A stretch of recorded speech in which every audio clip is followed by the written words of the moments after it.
Good evening. The violence in Syria looks increasingly like the early stages of a civil war. Tonight we report undercover from inside the most troubled city of all. Some days the Syrian army shoots on sight on the streets of Homs, yet the civilians still come out night after night to demonstrate. These protests are taking place every night in Homs now with apparently unabated enthusiasm, which is impressive, not least because they've been going on for 7 months now, and so little has been achieved. And this, a makeshift A&E ward in someone's home, is where the casualties come. It's too dangerous to go to hospital. A man would go into the hospital with a treatable injury to his hand, and his family would be summoned to collect a corpse with a shot in the head.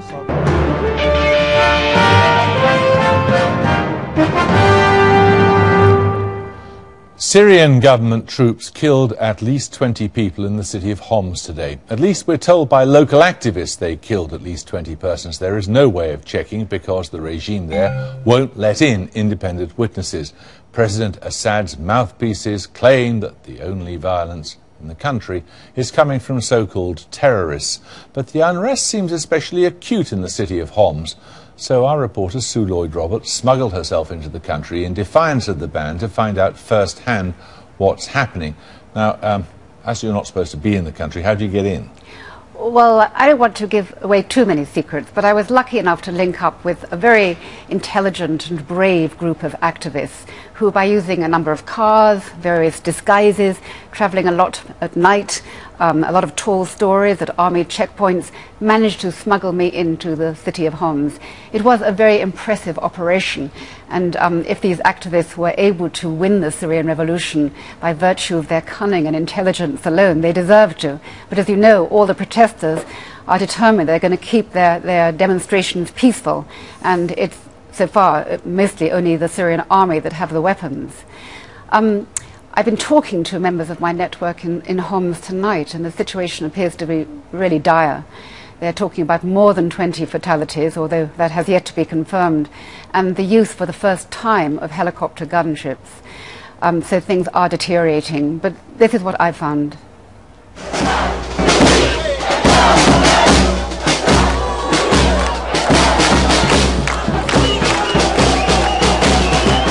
Homs, the so-called capital of the Syrian revolution, where, despite the daily death toll, the protest continues. But the tactics have changed. Most demonstrations are being held at night in an effort to minimize casualties. And as the only journalist here to view the protest firsthand, I noted another significant difference. Back in March, when they began, the protesters called for reform. Then they called for the fall of the regime. Today, as the name of each atrocity and massacre carried out by Assad's army and his thugs is called out, the crowd respond by demanding the death of the president, by hanging.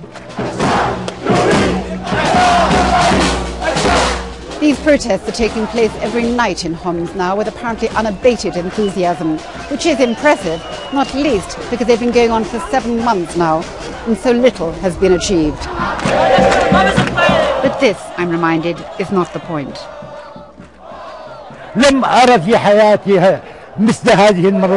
I haven't seen anything like this in my life. The old, the young, women, everyone calling for freedom in Syria. This revolution will win, inshallah.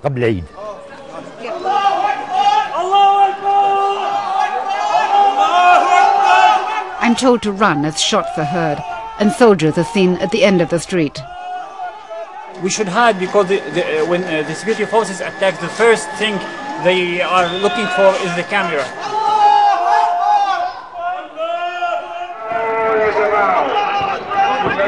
Homs was one of the first cities to join the Syrian uprising, when thousands gathered in the main square to call for the lifting of the government's emergency laws and for genuine democracy. But the government was not in the mood for listening. Ahmed was a member of the military security whose job it is to shoot soldiers who refuse to fire on the protesters. He has since defected. مجزرة الساعة كنت حاضرها شخصيا يعني. It was a genocide. I was there. The protesters had started their sit-in and there was a call for extra troops. شفت أشوف عيني أنا إنه I saw soldiers who refused to fire on the crowds because we used to lead them. We were in the same tanks as them and they were shot. يقوموا بإطلاق النار عليه. ما في عندي عدد، ما فيني أقول لك فوق 300 أنا اللي شفته لأنه I don't know how many protesters were killed, but it was more than 300 because I was stepping over dead bodies. They threw the bodies into trucks and then used fire engines to hose down the square. It was like a river of blood. Yes, there was a massacre. نعم صار في مجزرة طبعا. The army has encircled and attacked Homs ever since.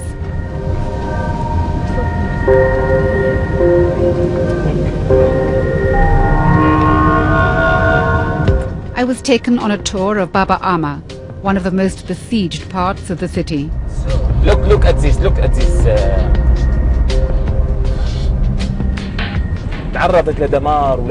My guide equipped me with a fake local ID to get us past checkpoints and told me to pretend to be his deaf, mute sister, which suited me fine.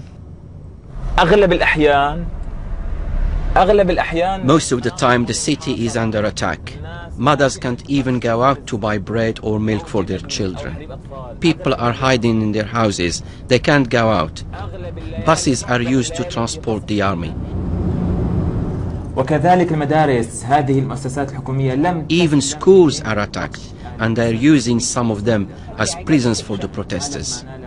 They want our children to remain stupid and uneducated. Look at the rubbish in the streets. This is how they treat us. We have rats, but no water, electricity or communication here. Stop. There's an army patrol ahead. We have to go another way. He took me to meet Muhammad, one of the soldiers who was ordered to attack the people of Baba Ama.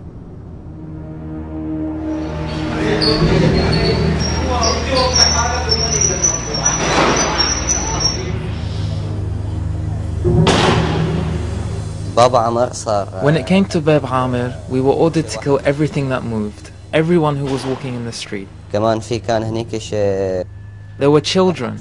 One of them called his friends who were playing in the street to come into his house for safety. As they were crossing the street, they killed the boy and another 6 children. He told me he had just defected from the army to join the opposition the day before. Our orders were to kill the Syrian people. It was never the plan to protect them from the armed gangs. Rather, we were being ordered to kill our own people, who at the end of the day are our own flesh and blood.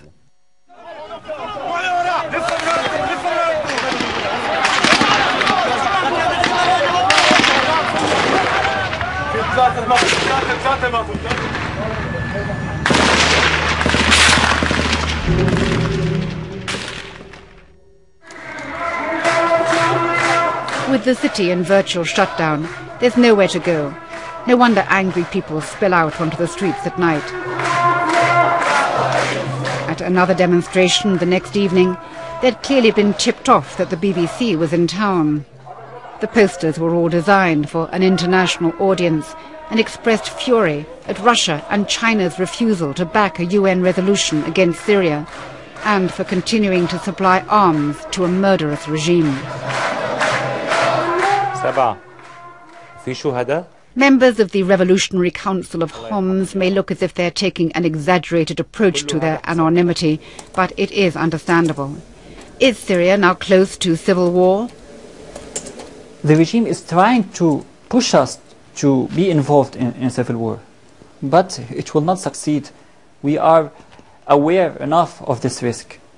And in the demonstrations, you can see the Muslims and the Christians, the Sunni and the Alawi, marching together and shouting for freedom, freedom for all people, so that our real enemy is the regime itself. On Friday, the protest still takes place during the day, after midday prayers. The protesters attempt to block off roads to delay the arrival of the security forces, and in a network of makeshift field hospitals, they're preparing for the inevitable casualties.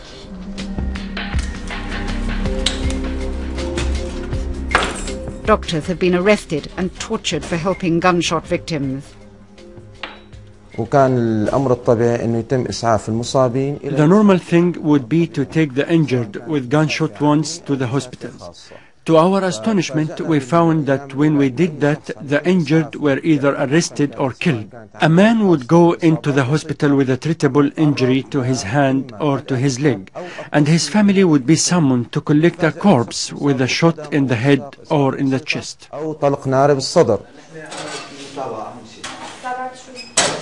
But these medical points are hopelessly inadequate. They have to move once a week to escape detection, and they're desperately short of the basics: blood bags, antibiotics, and even antiseptic wipes. Even in this place, at any time, we are in danger of being broken into by the security forces. About half of them suffer from head or neck wounds, and we just haven't got the means to treat them. No one brought here with a head wound has survived.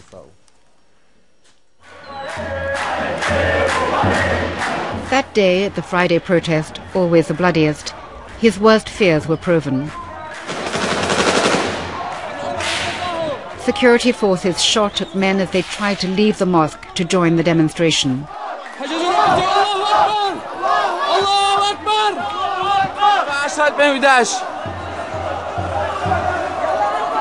They risked bullets as they ran.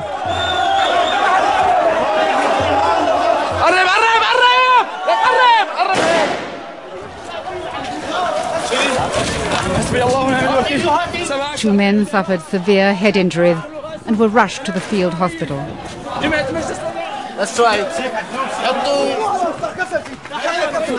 We followed them there. Their injuries were too gruesome to broadcast, and the doctors could do nothing to save them.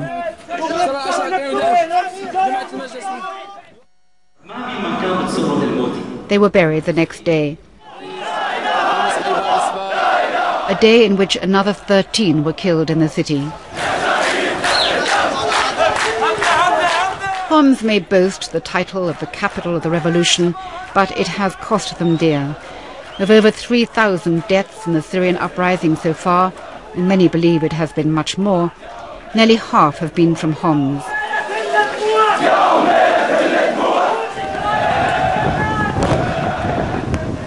"30 kilometers away across the border in Lebanon, sympathetic Lebanese have sheltered increasing numbers of the wounded and defected soldiers now in hiding.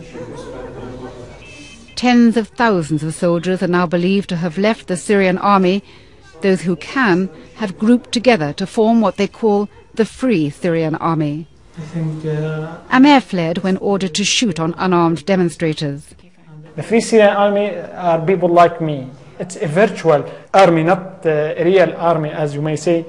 This Free Syrian Army is consists of a lot of groups separated among all Syria places or Syria cities, trying to protect the protesters from being killed on the streets. When demonstrations erupted in the town of Rastan, just 15 kilometers from Homs, a group of army defectors, members of the Free Syrian Army, promised to defend the protesters.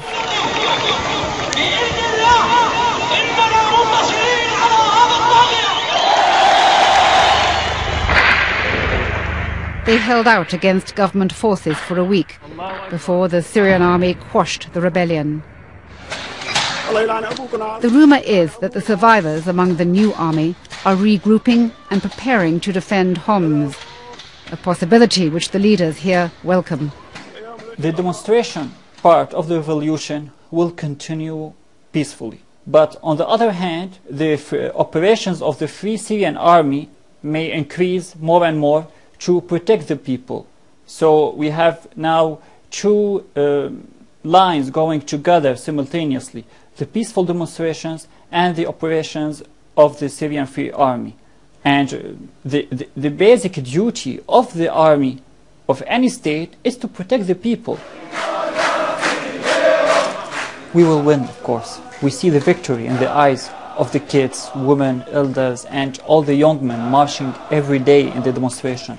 We will succeed, we are sure of that. They're marching again in Homs tonight, in a brave display of the triumph of hope over 7 months' experience. We'll carry on telling Bashar al-Assad to go, one protester tells me, even if he has to kill every one of us.